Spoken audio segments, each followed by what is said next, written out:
showing them so that people were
design.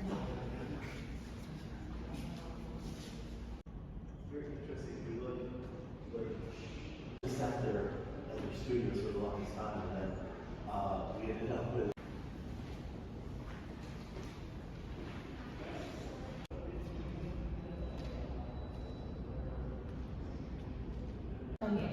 In English class. I don't know, maybe watch these 6-hour miniseries.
It's like ground level.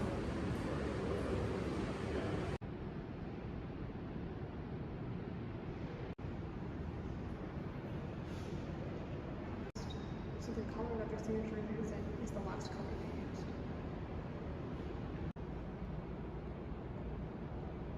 Dome. Me too. Kayaking on the James River.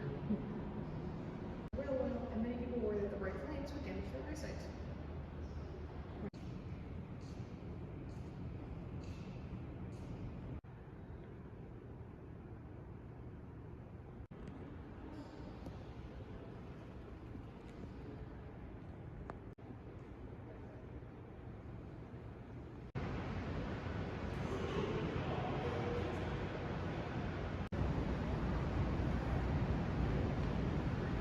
So Alexander III, that was really the end to operate.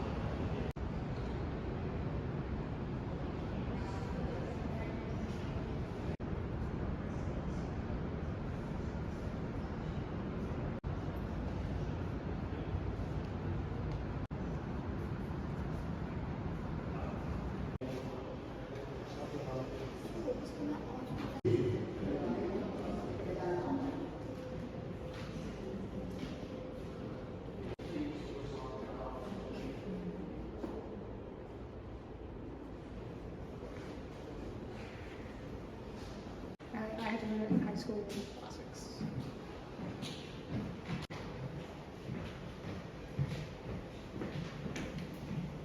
They were just like you.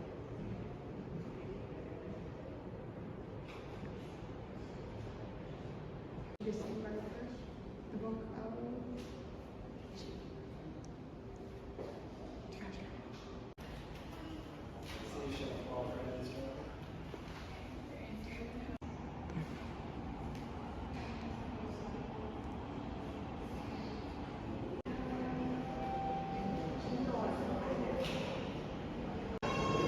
I'm sure even like Thoth is a baboon.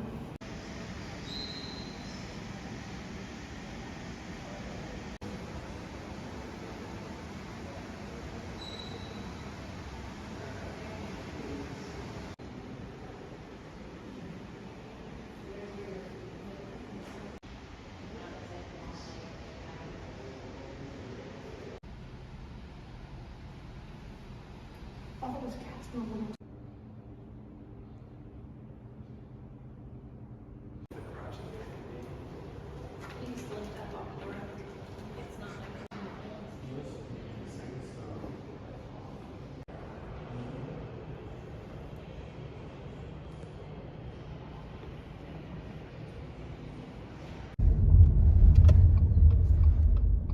No one's behind it or somebody's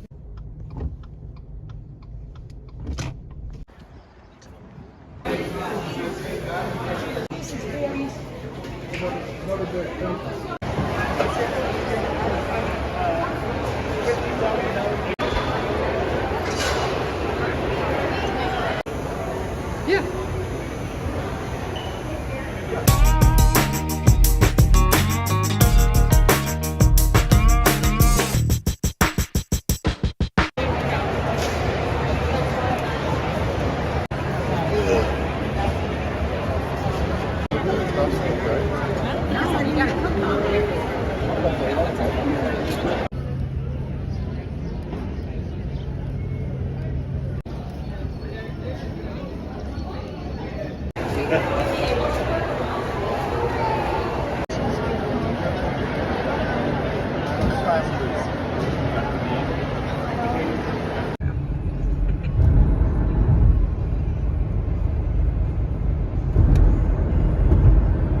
All right, we got a green tea, a lychee, red bean paste, and mango. So we'll see how those are. And this here is an Ohio Buckeye. It's supposed to taste like a Reese's.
Mickey was best known for his Yiddish parodies of hit songs of the 50s.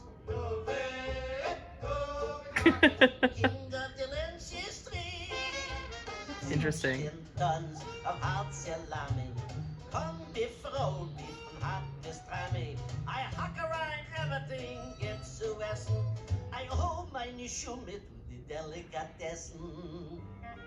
Some people look at Mickey Katz as an important figure in Jewish secular culture. But I look at him with different eyes because Mickey Katz was my father.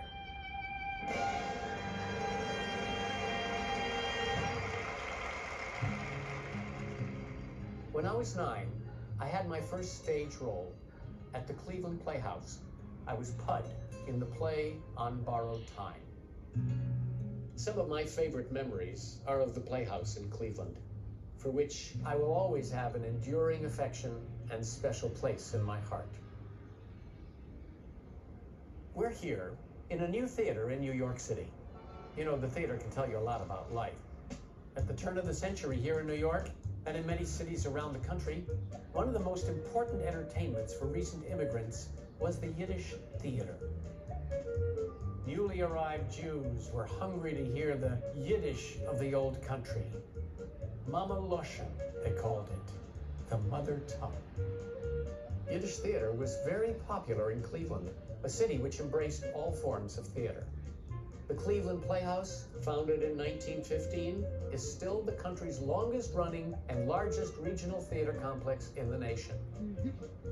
The Yiddish theater in Cleveland and around the country started out as a popular ethnic passion. It's a very tight shop, the Yiddish theater, because at that time Cleveland was a very big thing for me. I actually learned my craft in that Manhattan theater on Superior and 106th Street. In a dramatic school, you learn by reason. We did everything by instinct, and that takes longer. The audience tells me if you go to bed, very easy. And a Jewish audience, they're very good. I sang and a man was snoring, his wife was sitting next to him.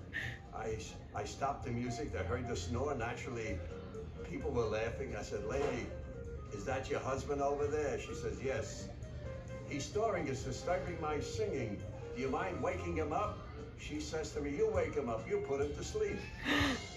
Sometimes an actor's performance touches a nerve, and everyone embraces it. It is then an actor becomes best known for a particular role. Yes, it's great to be recognized for my work in cabaret, but I'm also grateful to have done so many other things in my career. Hello, stranger.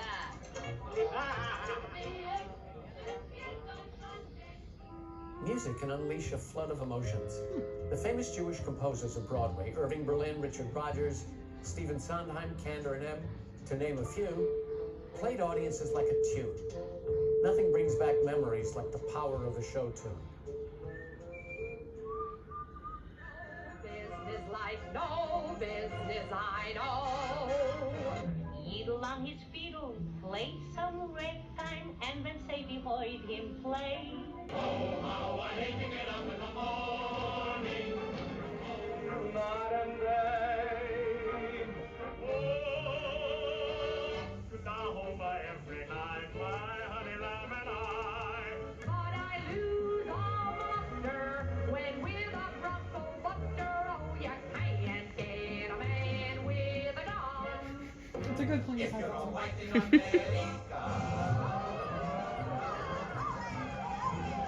That's right. This one's really done. Music Man. Fiddler, obviously. Drama and music soon leapt from stage into the living room via the new medium of radio. As a kid growing up in Cleveland, I remember every Saturday morning, I would never miss it, I would listen to the children's program called Let's Pretend. I still remember the theme song. La la la la la la la la la la la. Cream of Wheat, the great American family cereal presents Let's Pretend. We begin Breakfast of Champions, bring you the thrilling adventures of Jack Armstrong, the all-American boy.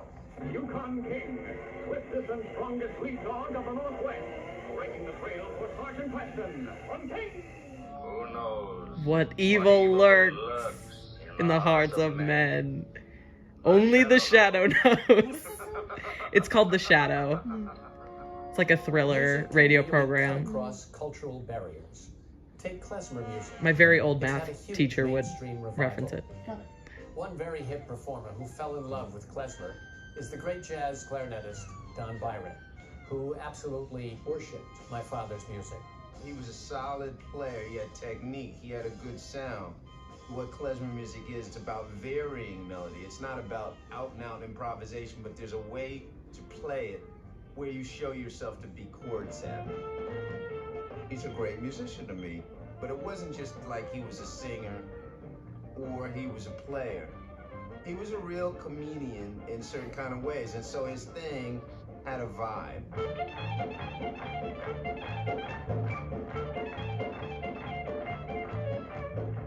I think if I At were Taylor. a Jewish person and I had some investment in Yiddish, I would hope that that kind of person would be thinking of Mickey Katz as kind of a fabulous Jewish person. You know, like in terms of his dedication to the part of the culture that he seemed to be standing up for.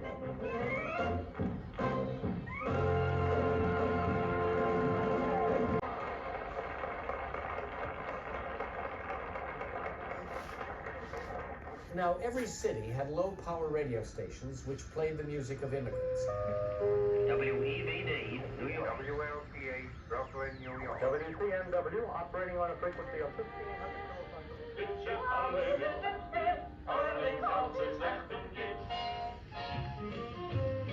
There was also high-power radio and high-power Jewish radio executives. Among them, William Paley at CBS, David Sarnoff, NBC, and Leonard Goldenson, ABC.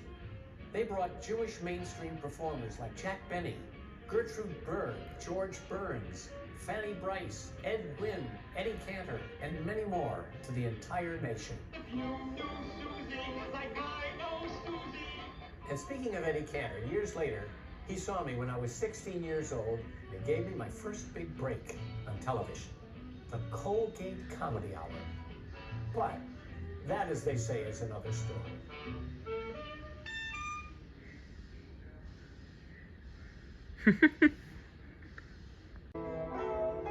When movies first appeared, people came to see almost anything which moved on the screen. It was a big novelty. But then, in the haze of the silly plots and flickering melodrama of the grainy one-reelers, the stars began to shine. And people making movies were quick to package the starlight. The first star, manufactured by a studio, was exotic Theda Bara. She smoldered on screen as the first vamp, derived from the word vampire. Theda Bara said, "For years, my emotional display was credited to my Arab blood. My dark hair and eyes were interpreted as proof positive I was nursed on camel's milk in a sheik's tent with my baby face turned to the east. I have always been a charlatan."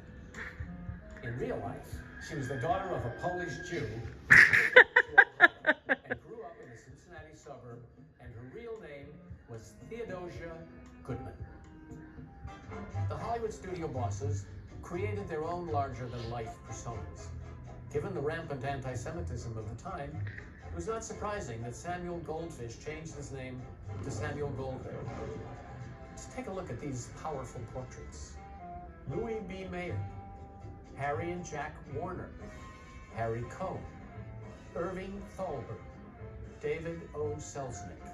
In spite of the vicious prejudice, they worked hard, creating a powerful new mythology of Hollywood storytelling and glamour, and in the process, changed America and changed the world. To Americanize, the studio bosses encouraged and often demanded that their stars change their Jewish-sounding names to something catchier, less ethnic, and, well, more American. Therefore, Isser Danielovich became Kirk Douglas, Betty Joan Pevsky became Lauren Bacall, Bernie Schwartz, Tony Curtis, and the list goes on and on. For most entertainers, it wasn't a matter of being Jewish or not Jewish. It was just about being as good as you could be. Groucho Marx, even though Time magazine called him the prototype of the Hebrew wisecrackers, said, "We Marx brothers never denied our Jewishness. We simply didn't use it." Hey, boy, take these bags and run up to my room, and here's a dime for yourself. Oh, no. This is Mr. Whitmore, our business manager. Oh, I'm terribly sorry. Here's a quarter. Scram, blow. Jewish themes and plots in the golden age of movies were largely avoided. One notable exception was Gentleman's Agreement, starring Gregory Peck and directed by Elia Kazan in 1947. Gregory Peck, you said? Yeah, he also played the father in Yeah, Atticus. Face me now, Miss Wales. Come on, look at me. Same face, same eyes. A Gentile reporter goes undercover as a Jew to expose unspoken anti-Semitism. No different today than it was yesterday, Miss Wales. Dorothy McGuire was chosen to play the emotional but confused Kathy. It's detestable, but that's the way it is. It's even worse in New Canaan. There, nobody can sell or rent to a Jew. And even in Darien, where Jane's house is and my house is, there's sort of a gentleman's agreement when you can. Gentlemen's. Kathy, you can't. How do you do, Mr. Green? How do you do? In answer to your question, may I inquire, are you, that is, do you follow the Hebrew religion yourself, or is it that you just want to make sure? I've asked a simple question. I'd like to have a simple answer. Well, naturally. And you do restrict your gifts to Gentiles? Well, I wouldn't say that, Mr. Green. But in any event, there seems to be some mistake, because we don't have a free room in the entire hotel. As time went on, other films exploring Jewish themes would enjoy remarkable success. Most notable was Otto Preminger's Exodus, starring Cleveland-born and raised Paul Newman. The Cleveland Plain Dealer says, one of the great films of all time. Far from hiding Jewishness, Exodus celebrated it. It symbolized a cultural shift in America. One critic said, "It tells the story of Israel through American eyes." Those eyes in the film were compelling and blue. People are the same no matter what they're called. Don't ever believe it. People are different. They have a right to be different. They like to be different. It's no good pretending that differences don't exist. They do. They have to be recognized and respected. Don't you understand that you make me feel like a Presbyterian when you can't for just a minute or two forget that you're a Jew? What we see in the immediate post-war period among most Jews is that they be perceived as being like their fellow Americans. That begins to change over the course of the second half of the 20th century, and you begin to see increasingly Jews, as you see other communities in America, saying, "I'm different, get used to it." This new acceptance in America was felt in the movie careers of stars like Dustin Hoffman and Richard Dreyfuss. Even the recording industry felt the change. Despite Barbra Streisand's portrayal of Fanny Brice in the movie Funny Girl, Barbara did not need or want Fanny's famous rhinoplasty.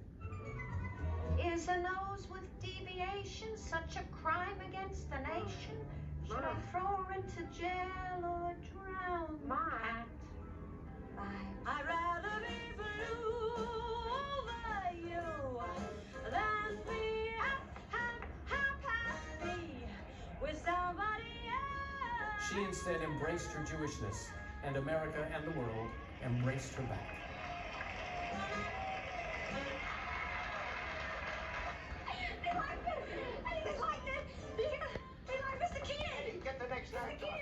As I said earlier, I was on TV as a teenager in the 1950s.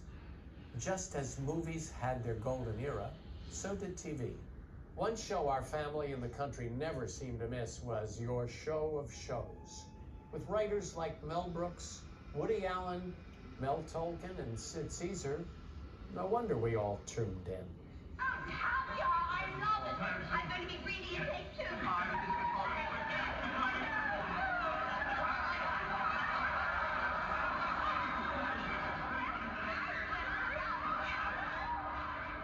my wife. Please, you all know that. If my wife talk, I had her on the beach, she got home, her tongue was sunburned. Valentine's Day this year, she gave me the usual gift. She ate my heart out. Elizabeth, please, this is your dancing partner. My partner? Yep.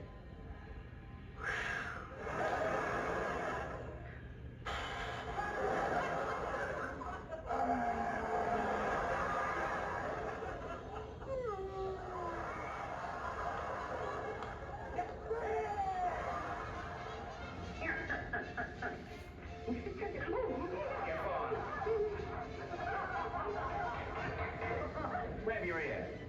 Come on. You know, my man, you're a genius. I love my work. Rabbi Krustowski, don't you think it's time you forgave your son? Don't you understand that my boy broke my heart? He turned his back on our traditions, on our faith, and on me. Get out of here, you little bishop. Oi, this guy's tough. Rabbi, did not a great man say, and I quote, Jews are a strange bunch of people. I mean, I've heard of persecution, but what they went through is ridiculous. But the great thing is, after thousands of years of waiting and holding on and fighting, they finally made it. Jewish value of Tikkun Olam, repair the world, find every moment. And we finally got it on. The first day of school was crazy. Okay, yeah, like I understand, like your grandmother's Jewish, we got it.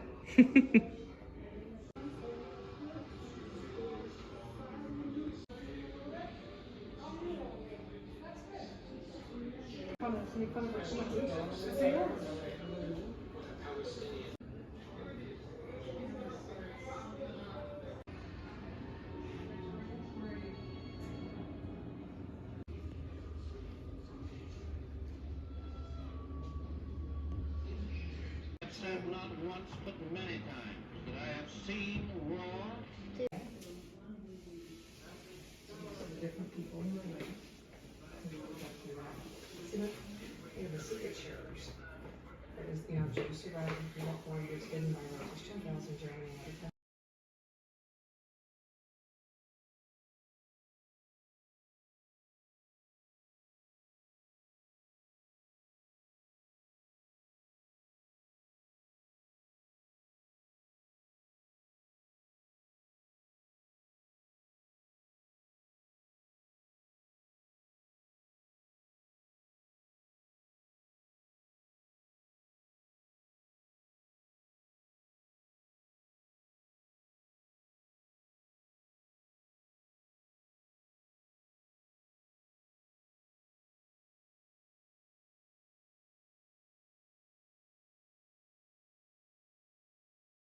Care. He persevered against all odds, through the bickering and the discrimination and the middle of the night doubts. Almost unbelievable.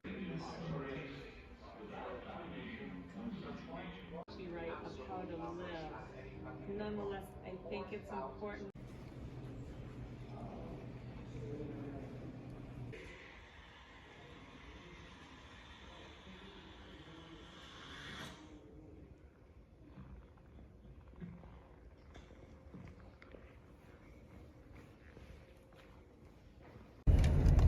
Turn right on Richmond Road.